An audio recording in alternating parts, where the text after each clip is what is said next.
কালকে ম্যাচ শেষে ৪১ বছরের একটা মানুষ ড্রেসিং রুমের কোনায় বসেছিল ভাই। জার্সিটা ভিজে গেছে, ঘামে না, চোখের পানিতে। ২০ বছর ধরে দেশটারে কাঁধে নিয়ে দৌড়াচ্ছে।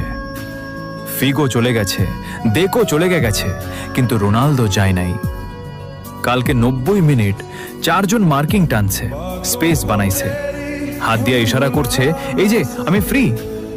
আর ওর টিমমেটরা বলও পায় নিয়া নিজের স্টার ভাবছে, ইগো দেখাইছে। রোনালদো রে, নিজের লেজেন্ড রে বল দেয় নাই ভাই। ক্লাবেও রাজা, ইউনাইটেডে বস, রিয়ালে কিং, জুভেতে লেজেন্ড। আর দেশের জার্সি গায়ে দিলেই একা হয়ে যায়। মেসির পাশে ডিপল দৌড়ায়, ম্যাক অ্যালিস্টার জীবন দেয়, আর রোনালদোর পাশে ইগো দাঁড়ায় থাকে ভাই। এটা দুঃখ না ভাই? ৯৭০-এর বেশি গোলের পরেও খালি লাগে যখন নিজের পোলারা সম্মান দেয় না।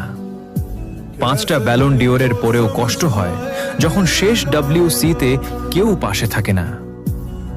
কালকে ম্যাচ শেষে রোনালদো বুঝে গেছে, ট্রফি হয়তো হবে না, কিন্তু ওর চেয়ে বড় কষ্ট নিজের দেশের প্লেয়াররা ওরে বুঝে নাই।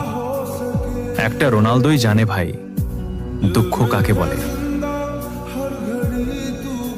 সিউ, কিন্তু আজকে গলা দিয়ে আওয়াজ বের হয় না ভাই।